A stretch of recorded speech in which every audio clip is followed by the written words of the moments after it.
શાસ્ત્ર વિધિને છોડી જે મનોકલ્પિત રીતે ધર્મ કરે છે એને ન સુખ મળે ન પરમ ગતિ મળે છે. એટલે મને આવું ગમે એટલે હું તો આમ કરું, આ નબળો લોજિક છે. ભગવાનને જે ગમે એ હું કરીશ, ભગવાને જે કહ્યું છે હું કરીશ, એ શ્રેષ્ઠ પક્ષ છે. અને ઘણી વાર આપણે જ આપણા મનને ખોટા ખોટા લોજિક આપીને છેતરી દેતા હોય. અને એમાં પણ આ 2-3 વાક્યોનો તો એટલો બધો દુરુપયોગ આપણે બધા કરીએ છીએ ને, અને એને કારણે વાપરીને જે ફાવે કરવાની આપણને છૂટ મળી જાય. એક પહેલું વાક્ય એ કહીએ, ભગવાન તો ભાવના ભૂખ્યા, જે કરો એ ચાલે. અને આ વાક્યનો તો જે દુરુપયોગ લોકો કરે છે, જે ના કરવું હોય ને એનો ફૂલ સ્ટોપ ક્યાં આવે? ભગવાન તો ભાવના ભૂખ્યા. હું તો એને પૂછું, તને કહી ગયા? તને પર્સનલી આવીને કહી જાય તો કઈ ના કરીશ. જ્યાં સુધી નથી કહી ગયા ત્યાં બધું વિધિ કરવી. અને બીજું, મારું દિલ ચોખ્ખું છે, હું કોઈને દુઃખ નથી આપતો, મારે ભગવાનને ભજવાની શું જરૂર છે? દિલ ચોખ્ખું તું કે છે, પડોશીને પૂછ તો ખબર પડે. આપણે જ આપણું દિલ ચોખ્ખું કહી દઈએ. હજી તારું દિલ ચોખ્ખું નથી થયું, એ જ પ્રમાણ છે કે હજી તને ભગવાન પાસે જવાની ઈચ્છા નથી થતી. અને જયારે અંતઃકરણ પવિત્ર થઈ જાય ને, એ જીવ ભગવાનથી દૂર રહી જ ન શકે. સહજ એને આસક્તિ થાય. પણ કહેવાનો મારો અર્થ, આપણે જ આ સારા સારા વાક્યોના એવા દુરુપયોગ કરીએ છીએ અને એટલી બધી છૂટ લઈ લઈએ છીએ. એક ભાવના ભૂખ્યા આ મહાવાક્ય બોલી બધા ગ્રંથો અમારે બંધ કરીને મૂકી દેવા પડે. અને એટલા માટે પોતાની જાતને ન છેતરો. ભગવાન ભક્તના ભાવના ભૂખ્યા છે. આપણે હજી ભક્ત ક્યાં બન્યા છીએ? આપણે બધા તો ભક્ત બનવાની પ્રોસેસમાં છીએ. હા, તમે નરસિંહ મહેતા બની જાઓ, તમે મીરા બની જાઓ, સુરદાસ કુમનદાસ બની જાઓ, પછી તમે કાંઈ નહીં કરો તો ચાલશે. પછી ભાવના ભૂખ્યા છે, પણ ભક્ત ના. આપણે ભક્ત થયા નથી. જે દિવસે ભક્ત બની જઈએ પછી ભગવાન કોઈ શાસ્ત્ર ખોલીને તમને વાંચવાનું નહીં કહે, પણ એ ભક્ત બનવા માટે શાસ્ત્રોને ફોલો કરવા આવશ્યક છે. શાસ્ત્રોનો સાર સંભળાવો જેથી અંતઃકરણ વિશુદ્ધ થાય. ત્રીજો પ્રશ્ન કર્યો કે ભગવાન પરમાત્મા વિવિધ અવતારો લઈને પધારે છે, એ અવતારો વિશે અમને કહો. અનેકવિધ પરમાત્માના અવતારો માનવામાં આવ્યા આપણે ત્યાં. 24 અવતારની કથા શ્રીમદ ભાગવતમાં પ્રસિદ્ધ છે. પણ સંભવામી યુગે યુગે એમ કહીને પરમાત્મા તો કહે છે પ્રત્યેક યુગમાં હું આવું છું. આ મહત્તા અવતારવાદની બતાવી. ચોથું કહ્યું, પરમાત્મા શ્રી કૃષ્ણ જે મંગલ કાર્ય કરવા માટે ભૂતલ પર પધાર્યા એનો હેતુ શું હતો? સ્વયં ભગવાનને કેમ આવવું પડ્યું? ભગવાન પોતે કેમ પધાર્યા? એનો હેતુ શું? પાંચમું કહ્યું, પરમાત્મા વિવિધ લીલાઓ કરે છે અને એ લીલાઓનું વર્ણન કરે. અને છઠ્ઠું કહ્યું, ભગવાન જ્યારે સ્વધામ પધાર્યા, કારણ કે ભગવાન જ્યારે આ ભૂતલ પર હોય એટલે કે શાસ્ત્રોમાં 2 પ્રકારના સમય બતાવ્યા, એક અવતાર કાલ અને બીજો કયો અનવતાર કાલ. શાસ્ત્ર પ્રમાણે જે ટાઈમ પીરિયડમાં ભગવાન આ ભૂતલ ઉપર હોય એ સમય પીરિયડને કહેવાય અવતાર કાલ. ત્યારે ધર્મ ભગવાનની શરણમાં રહેતો હોય છે. પણ પ્રભુ જ્યારે સ્વધામ પધારી ગયા તો ધર્મ કોની શરણમાં ગયો? એ ગુરુદેવ અમને બતાવો તો અમે એનું શરણું લઈએ અને સાચા અર્થમાં ધર્મનું પાલન કરી શકીએ. 6 પ્રશ્નો કર્યા છે. મનુષ્યનું પરમ કલ્યાણ શેમાં છે? અધોક્ષજ ભગવાનની ભક્તિમાં જ મનુષ્યનું પરમ કલ્યાણ છે. ભગવાનની ભક્તિ દ્વારા જ આ જીવાત્માનો ઉદ્ધાર આ કલિયુગમાં છે. કારણ કે અન્ય સાધનો સર્વ માર્ગેષુ નષ્ટેષુ કલૌ ચ કલધર્મિણી પાષંડ પ્રચુરે લોકે કૃષ્ણ એવ ગતિર્મમ. જ્યારે બધા જ માર્ગો સમાપ્ત થતા દેખાય ત્યારે કૃષ્ણ જ મારી ગતિ છે મહાપ્રભુજી કહે છે. પ્રભુના ચરણ પકડી લો. મહાપ્રભુજીએ કેટલો સુગમ અને સરળ માર્ગ આપણને આપ્યો છે કે ક્યાંય ભટકવાની ને ફાફા મારવાની કાંઈ જરૂર નથી. બ્રહ્મ સમન લે, ઠાકોરજી પુષ્ટાવ અને સીધા પ્રભુ સાથે તારો સંબંધ જોડી દે. પ્રભુની ભક્તિમાં તું લાગી જા. પણ માણસો શોર્ટકટ ગોતવા જાય ને એ રસ્તો હંમેશા લાંબો પડતો હોય છે. માણસોને ચમત્કાર જોઈએ, પ્રભાવ જોઈએ. અહીંયા કંકુ નીકળ્યું, અહીંયા ભભૂત નીકળ્યું, અહીંયા આ નીકળ્યું. અરે આ કંકુ ને ભભૂત આપણું શું ઉદ્ધાર કરવાના? આપણો ઉદ્ધાર તો ભગવાન કરવાના છે. સીધો સરળ હિસાબ અને સિદ્ધાંત છે, ભગવાનની વિશુદ્ધ ભક્તિ કરો તો તમારું કલ્યાણ થશે. બાકી કેવલ કોઈના વાતોમાં કે કોઈની લાલચમાં કે કોઈના ભયમાં ફસાયા ને તો રસ્તો બહુ લાંબો થઈ જશે. કેટલા જન્મનો આ માનવ દેહ પાછો થોડી મળે. પાછો 83,99,999 યોનિઓ બાદ પછી માનવ દેહ મળે છે. એટલે માનવ દેહમાં ભરેલું એક ડગલું બહુ જ મહત્વનું છે. કારણ કે નહીં તો રસ્તો બહુ લાંબો થઈ જાય. આ એક મોકો મળ્યો ને એ ચૂકી ગયા ને. જો જેમ આપણે એક્સપ્રેસ હાઈવે પર જતા હોઈએ અને જ્યાં એક્ઝિટ લેવાની હોય એ ચૂકી જઈએ ને તો પછી રસ્તો બહુ લાંબો થઈ જાય. આ ભાગવત કથા શું છે? જેમ આપણે પણ જીવનની દોડમાં ઘણી જગ્યાએ ઊભા રહેવું હતું, ઘણા જોડે બેસવું હતું, એ ઘણા સ્થાનો ચૂકી ગયા છે પ્રગતિની દોડમાં. અને ચૂકી ગયા પછી આપણને એમ થાય કે અરે અહીંયા તો રોકાવાનું હતું, અહીંયા તો બેસવાનું હતું, અહીંયા તો વળવાનું હતું. અને પાછો માણસ યુ ટર્ન લઈને આવે તો આ ભાગવત કથા છે ને એ જીવનને યુ ટર્ન લેવાની જગ્યા છે કે જ્યારે જીવનની આપા ધાપીમાં તમે રોકાવાની જગ્યાએ આગળ નીકળી ગયા હો તો આ કથા એક વિશ્રામ તમને આપે છે કે અહીંયાથી પાછા વળી અને પ્રભુ તરફની ગતિ શરૂ કરી. કારણ કે પ્રભુની ઘણી ક્ષણો ચૂકાઈ ગઈ છે. કહ્યું પ્રભુની ભક્તિ દ્વારા જીવનું કલ્યાણ છે. અધોક્ષજ ભગવાનની ભક્તિને બે વિશેષણ આપ્યા, અહેતુકી ને અપ્રતિહતા. એક તો અખંડ ભક્તિ અને બીજી નિષ્કામ ભક્તિ. ભક્તિના બે વિશેષણ આપ્યા છે. ભક્તિ અખંડ હોવી જોઈએ. એટલે જ આપણે ત્યાં શબ્દ છે નિત્ય નિયમ. આ મારો નિત્ય નિયમ છે, એટલે કે રોજ કરવાનો નિયમ. જેના જીવનમાં નિયમો નથી હોતા ને એના જીવનમાં પાપ થવાની સંભાવનાઓ વધી જાય છે. કારણ કે નિયમો મનને મજબૂત કરે છે. ધર્મને, ભગવાનને મનના ભરોસે ના મૂકતા. કારણ કે મનને તો એવું છે કે આજે 56 ભોગ કરું, પછી એમ થાય હવે અઠવાડિયું ભલે ને પોડેલા રહ્યા ઠાકોરજી, જગાડવાની ઈચ્છા ના થાય. મન તો આવું જ છે. પણ નિયમ છે, ગુરુની આજ્ઞા છે, કરવાનું છે. ન મન હોય તોય સ્નાન કરીને ઠાકોરજીને જગાડવા જવું પડે, પ્રભુને ભોગ ધરવા પડે. ગુરુની આજ્ઞા આપણને ધર્મ સાથે જોડીને રાખે છે. નિત્ય નિયમ દરેકના જીવનમાં હોય. તમે કથામાં બેઠા છો, જો તમારા જીવનમાં કોઈ નિયમ ન હોય તો એક નાનો નિયમ પણ કથામાં જરૂર લેવો જોઈએ. એક અષ્ટાક્ષર શ્રી કૃષ્ણ શરણમની માળાનો, કોઈ એક યમનાષ્ટકનો, કોઈ એક નાનો નિયમ પણ જીવનમાં હશે ને તો એક નાનકડો નિયમ કેટલા મોટા ચમત્કાર તમારા જીવનમાં સાધશે એની તમે કલ્પના કરી શકતા નથી. તમને એમ લાગે કે આટલા નાનકડા એક માળાથી શું થાય, પણ એક નાનકડી માળા ઉપરના તાળા ખોલવાની ચાવી છે. આ માળાથી જ ખોલાવાના છે. અને એટલા માટે કથામાં બેઠા છો તો કોઈ એક નાનો નિયમ પણ જીવનમાં રાખજો. નિત્યનો નિયમ, યહ નિત નેમ યશોદાજુ મેરે તિહારે હી લાલ લડાવન. પ્રભુને લાલ લડાવવા આજ મારો નિયમ છે. અધોક્ષજ ભગવાનની ભક્તિ અહેતુકી ને અપ્રતિહતા. એક બીજું કહ્યું સ્વાર્થ વગરની ભક્તિ. આવી ભક્તિ દ્વારા જ મનુષ્યનું પરમ કલ્યાણ છે.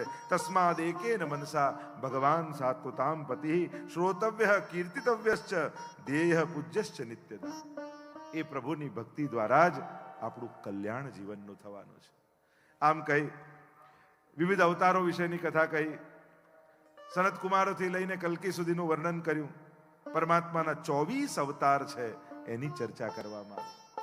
અવતૃ ધાતુ પરથી અવતાર શબ્દ બને છે. ઉપરથી નીચે આવવું એ જ છે અવતાર. સંભવામી યુગે યુગે કહીને પરમાત્માએ ગીતાજીમાં પણ કહ્યું હું મારા ભક્તો માટે આવું છું. 3 કારણથી ભગવાન ભૂતલ પર આવે છે. એમ ભાગવતે 3 કારણ બતાવ્યા. એક, ભગવાન ભૂતલ પર શેના માટે આવે છે તો પહેલું કારણ છે આ પૃથ્વીની રક્ષા માટે, ભૂમિના દુઃખને નિવૃત્ત કરવા માટે. બીજું, ભગવાનના ભૂતલ પર આવવાનું કારણ છે ગાય. ગાય જ્યારે દુઃખી થાય છે ત્યારે ભગવાન ભૂતલ પર આવે છે. અને ત્રીજું કારણ ભગવાનનું ભૂતલ પર આવવાનું છે એમના ભક્તો. ભક્ત જ્યારે દુઃખી હોય ત્યારે ભગવાન ભૂતલ પર આવે છે. તો 24 અવતારોની કથા કહ્યું એ તે ચાંસ કલા પુંસ કૃષ્ણસ્તુ ભગવાન સ્વયં. ભાગવત કહે છે જેટલા જેટલા અવતારો થયા છે અંશાંશો 6 પ્રકારના અવતાર ગર્ગજીએ ગર્ગ સંહિતામાં બતાવ્યા કે ભગવાન 6 પ્રકારના અવતારો ધારણ કરે છે. અંશાંશ અવતાર, અંશા અવતાર, આવેશ અવતાર, કલા અવતાર, પૂર્ણ અવતાર અને પરિપૂર્ણ અવતાર. આ 6 પ્રકારના ભગવદ અવતારો થાય છે. અને એટલે જ આપણે ત્યાં દરેકની એક વિશિષ્ટ મહત્તા બતાવી છે. દેવતા, અવતાર અને પરમાત્મા, આ ત્રણેયની વિભિન્ન કક્ષાઓ છે. આપણે એમ કહીએ ને ગમે તેને ભજો જવાનું તો એક જ ઠેકાણે છે ને, આ બિલકુલ અશાસ્ત્રોક્ત વાત છે. ગીતાજીમાં ભગવાન એમ કહે છે જેને ભજો છો એને પામો છો. દરેકના વિશિષ્ટ ધામ છે, દરેકના વિશિષ્ટ સ્થાન છે. આપણે શાસ્ત્ર વાંચતા નથી એટલે આપણને એમ લાગે જે કરો બધુંય ચાલે. ના, દરેક ક્રિયાનું એક વિશિષ્ટ ફળ હોય છે, દરેક આરાધનાનું એક વિશિષ્ટ ફળ હોય છે, દરેક ઈષ્ટ એક વિશિષ્ટ પ્રકારનું ધામ આપતા હોય છે. દરેકની મહત્તા બતાવી છે. એટલે અહીંયા સમજાવ્યું દેવતા પદ, અવતાર અને અવતારી પરમાત્મા કે જે આ વિભિન્ન અવતારોને લઈને આવે છે. આગળ જેમ ચર્ચા નીકળશે એમ આગળ કરીશું. આ 24 પ્રકારના પ્રભુના અવતારો છે એની ચર્ચા કરી. આગળ 4 પ્રકારના અન્ય પ્રશ્નો સૌનકાદિ ઋષિઓએ પૂછ્યા. ભાગવત સંબંધી, ભાગવતના કર્તા સંબંધી, ભાગવતના વક્તા સંબંધી અને ભાગવતના શ્રોતા સંબંધી. આ 4 પ્રકારના પ્રશ્નો કર્યા. ભાગવતના કર્તા સંબંધી પરાશરને ત્યાં ભગવાનના જ્ઞાન અવતાર એવા વ્યાસજીનું પ્રાગટ્ય થયું. જો આ પરાશર સંધ્યાકાળનો સમય હતો, યમુનાજીનો તટ હતો, ન કરવાનું કૃત્ય થયું. સત્યવતી મત્સ્યગંધા નામની કન્યા સાથે સંબંધ બંધાયો. ખરેખર તો અસુર પેદા થવો જોઈએ, પણ યમુનાજીનો તટ હતો ને એટલે મહાપ્રભુજી કહે ભગવાનના જ્ઞાન અવતાર એવા વ્યાસજી પ્રગટ થયા. જો યમુનાષ્ટકમાં તમે બોલો છો ને અનંત ગુણ ભૂષિતે શિવ વિરંચિતે વસ્તુતે ઘના ઘન નિભે સદા ધ્રુવ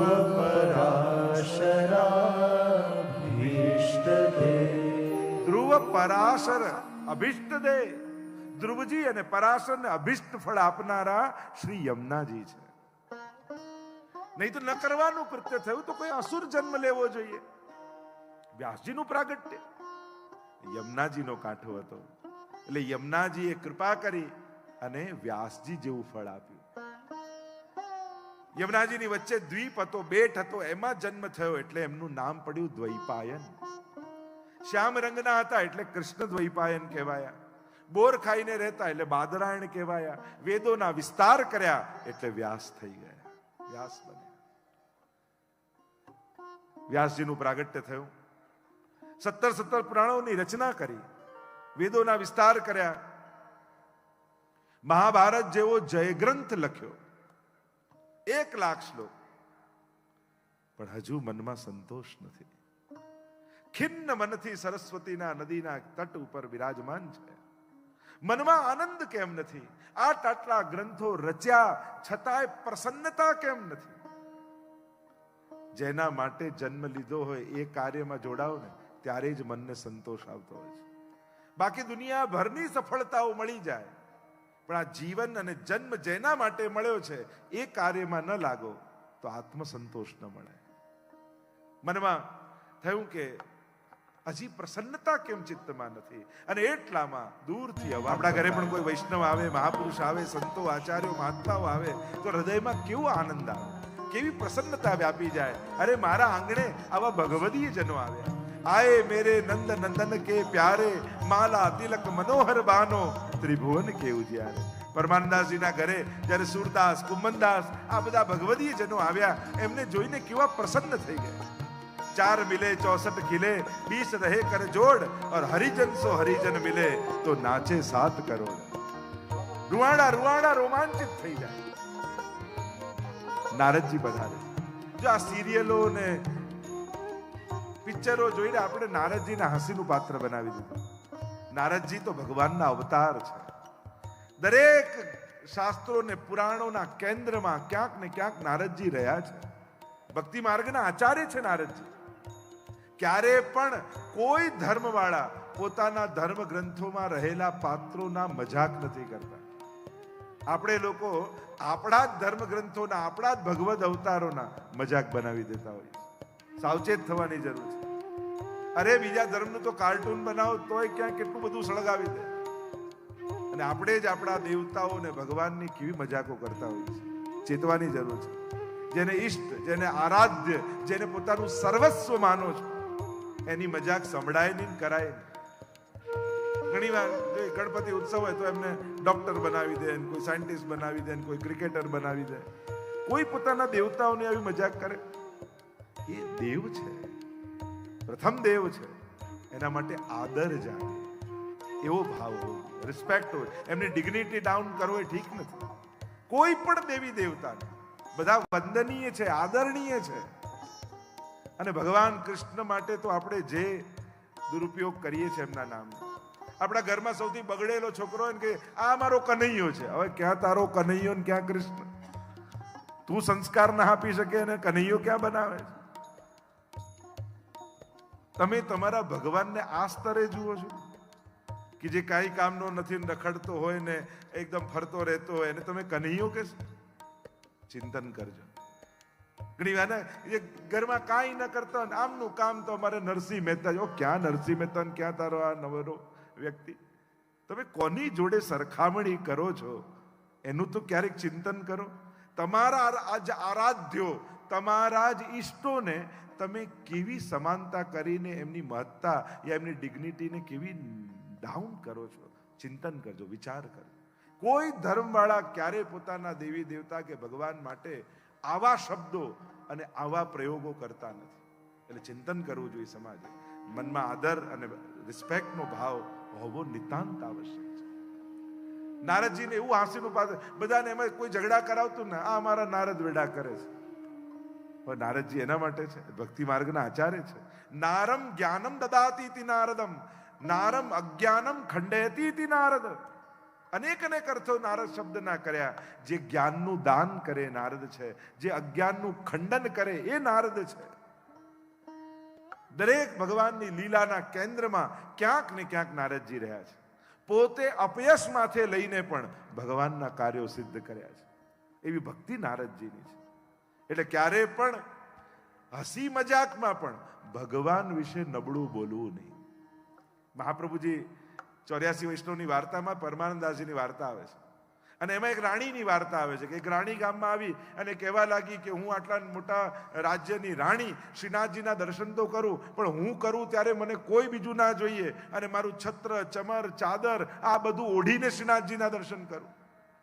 મહાપ્રભુજી તો પરમ દયાળ છે. ઠીક છે, આપ કરી લો, આદર આપ્યો.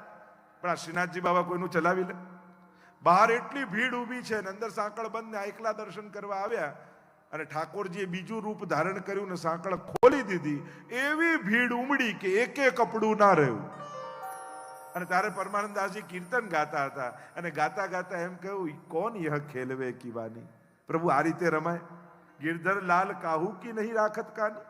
કોઈની તો શરમ રાખો પ્રભુ, આ રીતે રમાતું હશે. ત્યારે મહાપ્રભુજી આજ્ઞા કરી, એસો કભી નહીં કહેનો, ભલી યહ ખેલવે કી વાની. ઠાકોરજીની લીલામાં કોઈ દોષ હોતા નથી.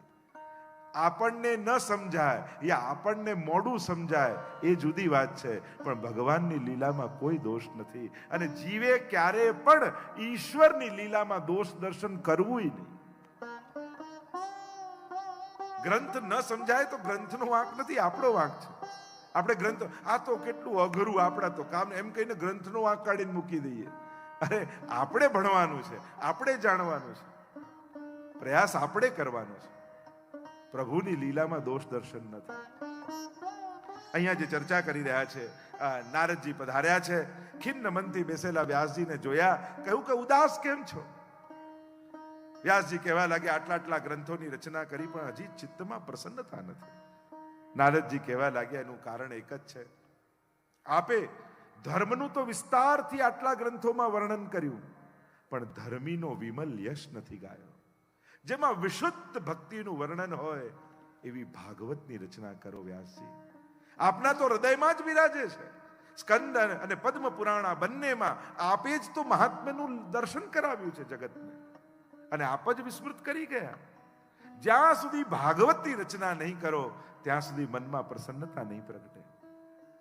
બહુ સુંદર રીતે નારદજી સમજાવે છે કે જ્યાં ગમે તેટલી અલંકારિત વાણી હોય, સુંદર કંઠ હોય, સારા શબ્દોના પ્રયોગ કર્યા હોય, પણ જો ભગવાનનો વિમલ યશ એમાં ન હોય તો તદ વાયસમ તીર્થ, એ તો કાગડાના તીર્થ સમાન છે. પરમહંસોને એમાં આનંદ નથી આવતો. અને એનાથી ઉલટું કદાચ કર્કશ ગળું હોય, સારા શબ્દો ન આવડતા હોય, પણ વિશુદ્ધ ભક્તિ જો હૃદયમાં હોય ને તો ઠાકોરજી રાજી થાય છે. આપણે ત્યાં તાનસેનની વાર્તા આવે ને, તાનસેન ગુસાઈજીને કીર્તન સંગીત સંભળાવવા માટે આવે અને એટલું સુંદર રાગ રાગીણીઓ ગાઈ એટલે ગુસાઈજી ઇનામ માટે 500 સોનામોરનો થાળ મંગાવે. પણ એ 500 સોનામોરની ઉપર એક કોડી મૂકી પછી તાનસેનને આપી. તાનસેનને આશ્ચર્ય થયું કે મહારાજ આ 500 સોનામોર તો સમજમાં આવી, ઉપર કોડી કેમ મૂકી?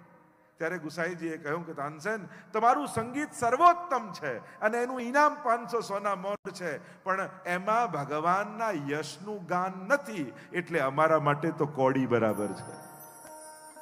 કારણ કે રાગ ગમે તેટલો સુંદર હોય પણ પ્રભુનો અનુરાગ ભળેલો ન હોય એમાં ભક્તોને આનંદ નથી આવતો. નારદજી કહેવા લાગ્યા, વ્યાસજી મારી સામે જુઓ, કેવલ ઉપદેશ નથી આપતો, મારા જીવનના અનુભવ પરથી તમને કહું છું. 3 જન્મની કથા કહી નારદજીએ પોતાના જીવનની, અને કહ્યું કે પૂર્વ જન્મમાં હું દાસીનો પુત્ર હતો. અમારા ગામમાં ચાતુર્માસ કરવા માટે કેટલાક મહાત્માઓ આવ્યા. રોજ રાતના સત્સંગ થાય. નાનપણમાં જ મારા પિતા તો ગુજરી ગયેલા, મારી માને ચાકરીમાં રાખી દીધી અને હું છેલ્લે બેઠો બેઠો મહાત્માઓના મુખેથી સત્સંગનું શ્રવણ કરું. સત્સંગ સાંભળતા સાંભળતા મારું અંતઃકરણ પવિત્ર બની ગયું. 4 માસ ચતુર્માસ ક્યાં પૂરા થઈ ગયા ખબર ન પડી. હવે તો મહાત્માઓને જવાનો સમય આવી ગયો, અને જ્યારે એ જવા લાગ્યા મને એમ લાગ્યું જાણે મારા પ્રાણ એમની સાથે જઈ રહ્યા છે. ચરણોમાં પડી ગયો, વિનંતી કરી, હવે આપના વગર હું જીવી નહીં શકું, મને પણ આપની સાથે લઈ જાઓ. મહાત્માઓએ કહ્યું, જા પહેલા તારી માને પૂછીને આવો, તું એકનો એક દીકરો, તારી મા તને આજ્ઞા આપે તો અમે તને સાથે લઈ જઈએ. માને પૂછવા ગયા. માએ કહ્યું કે તું મારો એકમાત્ર સહારો છું, તું પણ જતો રહે તો મારું કોણ? ન જવા દીધા. મહાત્માઓ તો ત્યાંથી પધારી ગયા. નારદજીનું મન જાણે મહાત્માઓની જોડે જતું રહે. નારદજી કહેવા લાગ્યા, એકવાર મારી મા ગૌશાળામાંથી જતી હતી અને સર્પે દંશ દીધો અને મા પડી, પણ પડતા પડતા એનો હાથ ગાયની પૂંછને અડી ગયો અને એ અડવા માત્રથી એનો ઉદ્ધાર થઈ ગયો. જો કેવી મહત્તા ગૌ સેવાની બતાવી છે. કેવલ પૂંછને સ્પર્શ કરવા માત્રથી ઉદ્ધાર બતાવ્યો છે. વૈષ્ણવે રોજ કાંઈક પોતાની શક્તિ પ્રમાણે ગાયની સેવા માટે જરૂર કાઢો. જ્યાં પણ ઉત્તમ રીતે સેવા થતી હોય ત્યાં એનું યોગદાન કરો. તમે પોતે જાતે જઈને ગાય માટે કાંઈ ને કાંઈ ગૌગ્રાસ આદિ કોઈ પણ રીતે ગૌ સેવામાં જોડાવો. વૈષ્ણવનું કર્તવ્ય છે. ગૌ રક્ષાની શરૂઆત શ્રી મહાપ્રભુજી 500 વર્ષ પહેલા, આપણે તો વાર્તા ગહેવરવનના ત્યાં પ્રસંગમાં આવે છે, બેઠકજીના ચરિત્રમાં, કે જ્યારે એ ગાયની પ્રસંગ કે પથ્થરની ગાય હતી અને ત્યાં સુબાએ કહ્યું કે આ પથ્થરની ગાયની પૂજા નહીં કરવા દો, અને સ્વયં મહાપ્રભુજીએ પથ્થરની ગાયની પાછળ ઘાસ રાખ્યું અને વળીને ખાધું, અને ગૌ પૂજા ચાલુ રહે એના માટેના મહાપ્રભુજી પોતે પ્રયાસ કરે. તો આમ અનેકવિધ કથાઓ જોડાયેલી છે. ગૌ સેવા માટે જે કાંઈ પણ થાય દરેક વૈષ્ણવે જરૂર કરવું. ગાયની પૂંછને સ્પર્શ થયો ને ઉદ્ધાર થઈ ગયો. નારદજી કહેવા લાગ્યા, મને હવે કોઈ રોકનારું રહ્યું નહીં. ઉત્તર દિશા તરફ હું આગળ આગળ આગળ નદીઓ, પર્વતો, વનોને પસાર કરતા કરતા આગળ ગયો. એક વિશાળ વટવૃક્ષ આવ્યું, નીચે જઈને બેઠો, સમાધિ લગાવી. સમાધિમાં પરમાત્મા આવ્યા અને કહ્યું, આ જન્મમાં તમને મારો અનુભવ નહીં થાય. ટૂંક જ સમયમાં પ્રલય કાલ આવશે, બધું જ જલમાં ડૂબી જશે અને ફરી સૃષ્ટિનું સર્જન કરીશું, ત્યારે મારા અવતાર રૂપે તમારો જન્મ થશે. શ્રી પ્રભુને પ્યારા, શ્રી યમુનાજીના લાડીલા એવા રસિક સત્સંગી વૈષ્ણવોને જે શ્રીના આ વચનામૃત ગમ્યા હોય તો આ વિડીયોને લાઈક કરજો, શેર કરજો અને કમેન્ટ બોક્સમાં જય શ્રી કૃષ્ણ જરૂર લખજો. અને અમારી ચેનલ શ્રી વલ્લભને સબસ્ક્રાઇબ કરવાનું ભૂલશો નહીં. સર્વે વહાલા વૈષ્ણવોને ભાવથી જય શ્રી કૃષ્ણ.